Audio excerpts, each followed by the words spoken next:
Minn Diċembru ta' din is-sena l-istudenti tal-Istitut għall-Istudji Turistiċi se jirċievu €233 iżjed fil-kont bankarju.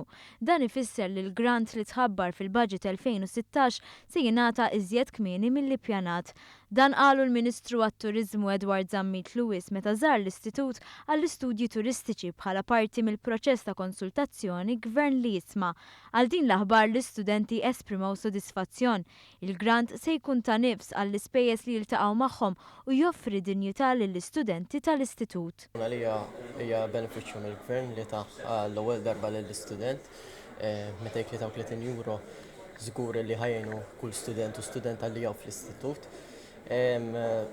U din hija tista' tgħid tip ta' replacement għall-smart card, mentri għandek skejjel oħra li jieħdulek l-smart card u aħna qabel ma konniex nieħdu iżda minn din is-sena u grazzi għal min kien involut għaliha.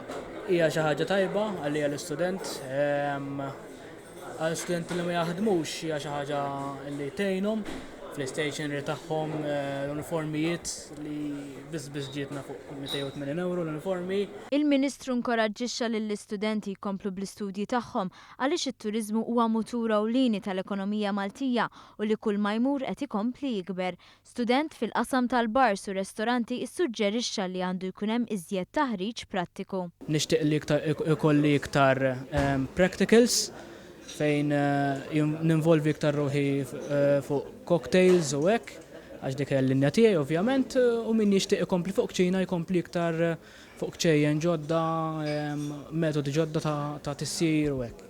Il-Ministru Zammit Lewis irrefera l-investiment ta' €56 miljun f'kampus ġdid tal-ITS li se jolli l-kwalità ta' tagħlim u se jattira studenti barranin biex jiġu jistudjaw f'pajjiżna. Student ieħor jemmen li l-investiment se jagħti wiċċ ġdid lill-Istitut għall-Istudji Turistiċi. Onestament, qed nara ħafna affarijiet fosthom li ħanmuvjaw għal Smart City. Il-kampus ħajġi f'wieħed minflok noqogħdu sejrin minn hawn għal Martin Luther King kull darba dak kien hemm daqsxejn ta' trasport.